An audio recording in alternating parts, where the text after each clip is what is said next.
I stole this album. Steal this album. But I didn't steal this album, as in I didn't go to the store and pick this CD up off the shelf and go home and listen to it, because I already knew these songs. I already had stolen this album. Well, not me. My mom. My mom stole the album. She stole it through, I believe, not Napster, not LimeWire.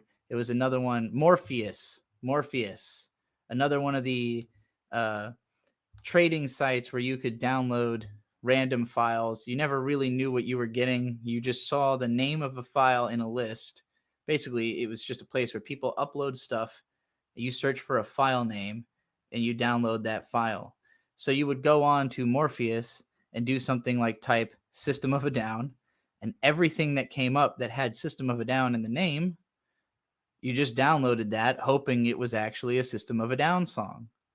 Now, my mom, being a gigantic fan of System of a Down, of course, downloaded everything. So I had the perspective, for instance, that this was a System of a Down cover of a Legend of Zelda song.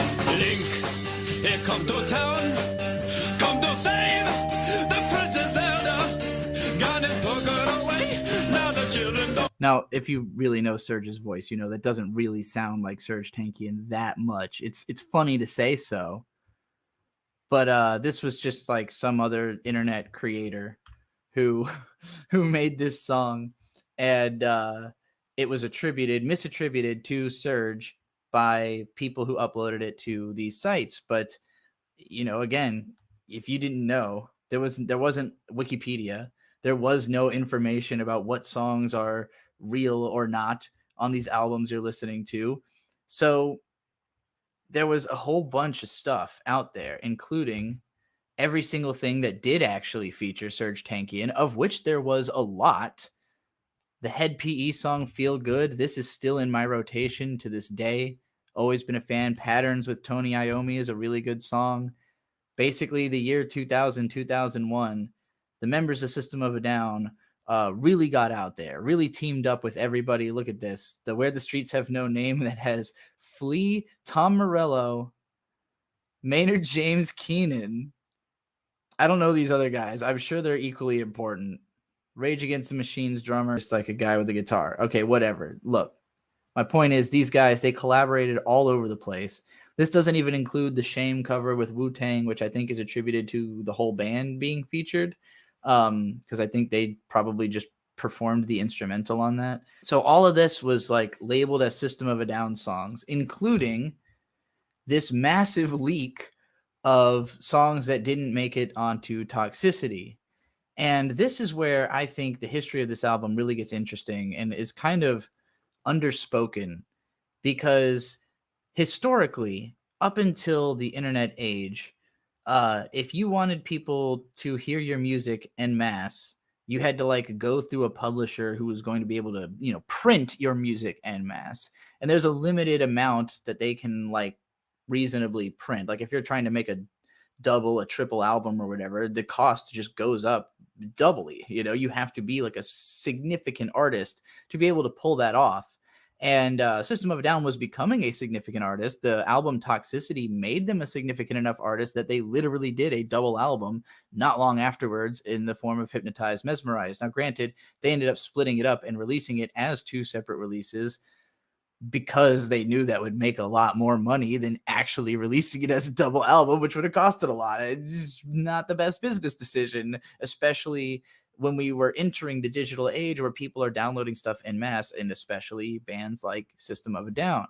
So they had created, like most bands had, a lot of basically finished songs that never saw the light of day, because typically when you're making an album, you don't just put the first 12 songs you come up with on the album. You make like a whole lot of them, and then you figure out what the album is from that, unless you're doing something like really conceptual. But in the case of Toxicity by System of a Down, they had basically just mass created a whole shitload of songs and then kind of picked all the ones that sounded alike enough to make an album out of, and that's the album. And Meanwhile, there's tons of these B-sides, things that they stuck on singles, you know, where they would release, for instance, the song Virginity, I think was a single on, was the B-side on, or no, Johnny was the B-side on Sugar. I guess Virginity was one of the random, just like extra songs that was floating around out there. And I don't even think that one made it onto this album. So I don't know where that one was even officially released. There's just tons of these extra songs that were out there. And when I was growing up, my mom, being this huge System of a Down fan, you know, she had the self-titled, she had Toxicity. These are the only two albums the band had released. That's less than 2 hours of music. But through downloading all of this extra shit that was out there and burning that onto CDs, we had like 5 System of a Down albums that we listened to in equal rotation all the time in the car. So to me, System of a Down was as much defined by all of these other songs as they were by the stuff that was on their albums. And if you've listened to Steal This Album, you know that part of why these songs wouldn't have made it onto Toxicity is that they are just so much more different from one another. Like each song is kind of totally its own thing. Some of them don't really sound like any other System of a Down song that existed up to that point. Some of them sound more like one another than they do like anything from the previous albums. But the whole thing just gives, I mean, ADD is the perfect summary of it. It's an ADD album. It's an album where every single song is jumpy and fun and different. And it's basically a lot of stuff that just seemed like it was too lighthearted to fit on what ended up being a very dark political album. You know, this is like the wacky little fun ideas that they had, the mindless self-indulgence of it all, you know, and this, they have been friends with that band historically, you know, put into kind of the same category of them as like ADHD, early internet core, you know, Morpheus core bands, like basically bands who are better known for the fact that people were downloading their music in high school than they are for having sold incredibly well before that point, you know. But after that, when their next album came out, you know, each of these bands was able to sell way more than before because they've grown their audience on the base of all this. And at the time, you know, bands were taking lots of different directions with this, where you had Metallica straight up suing Napster, and like everyone hated that. Everybody clowned on them for it because it was kind of anti-consumer, you know. And System of a Down, like, they were not happy that their album got leaked and that a whole bunch of incomplete songs got released onto the internet that they didn't want people to hear in that state. You know, they wanted people to hear the finished songs.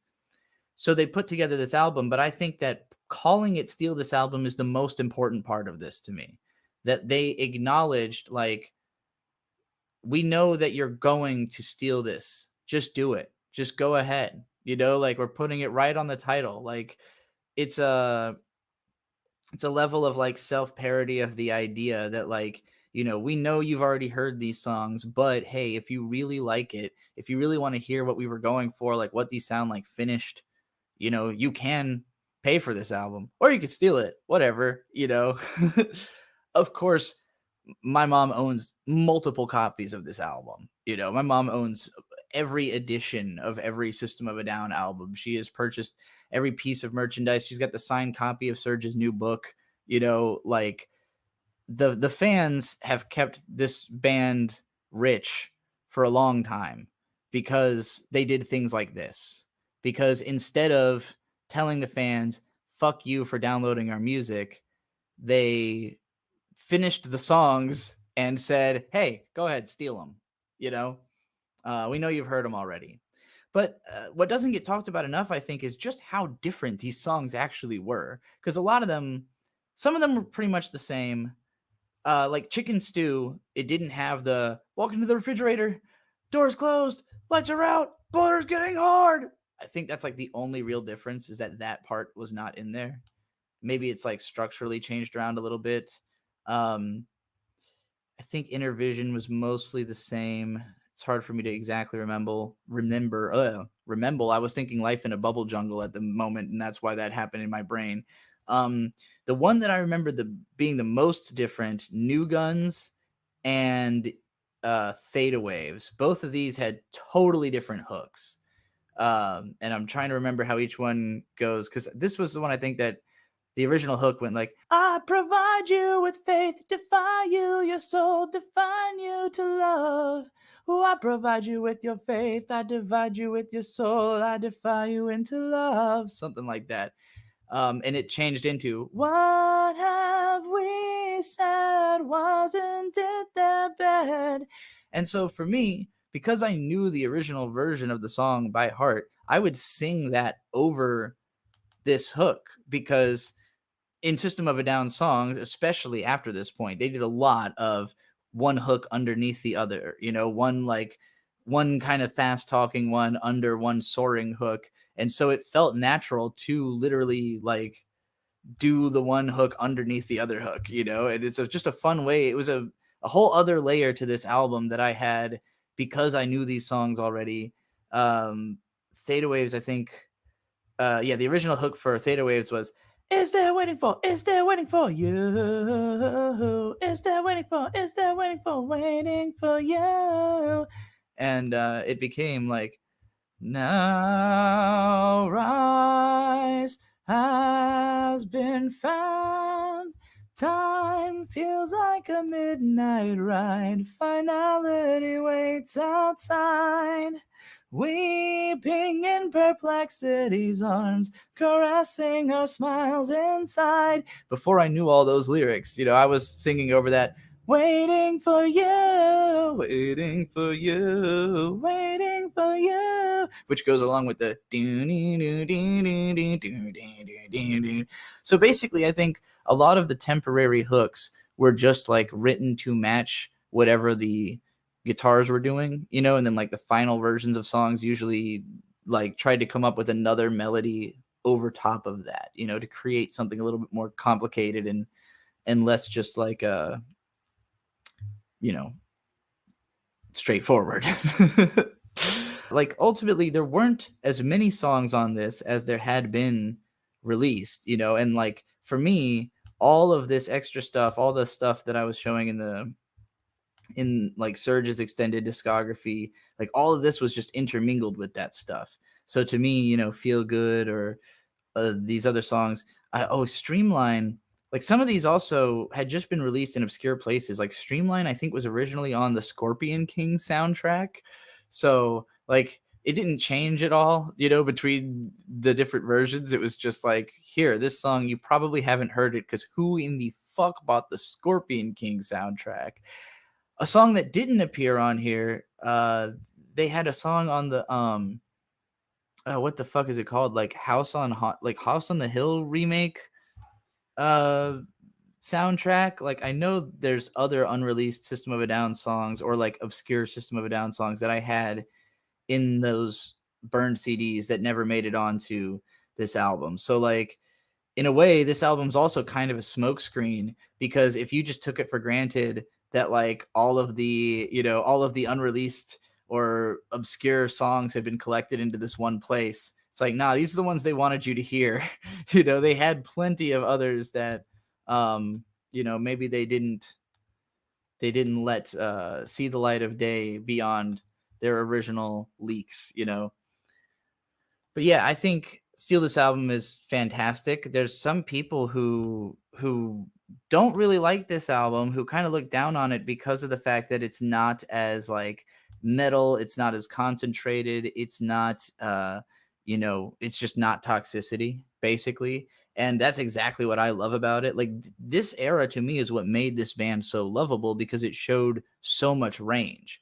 That we had the hard political stuff, but then we also had the humanizing songs that are talking about like the effects that advertising's had on you, or that literal ADD has on you. And like there's also lots of political songs in there, and I don't think it's ever like off message or off personality for the band. It, if anything, enriches the personality of the band to such an extent that it made Hypnotize and Mesmerize possible. And some people also don't like those albums. I love Hypnotize. Mesmerize is maybe my least favorite System of a Down album, but it still has some amazing tracks on it. And I just think that I'm very glad that System of a Down escaped from being just like a heavy metal band.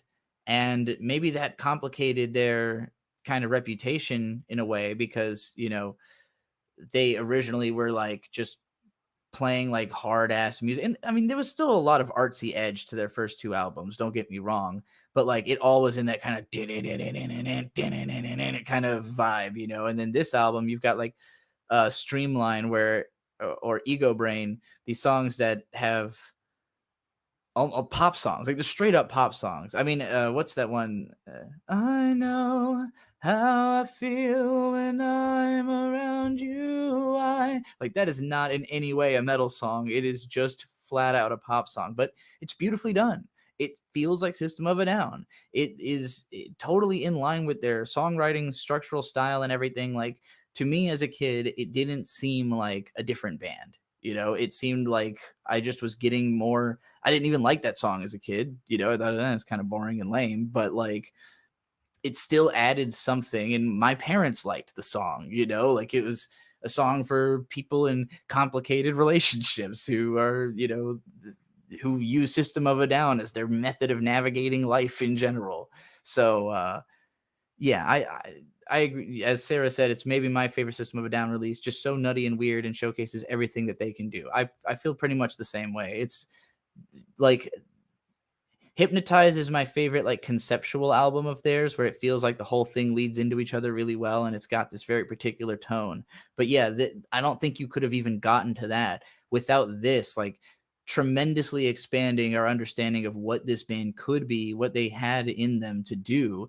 And I think it's good stuff. These songs are all super memorable, super catchy.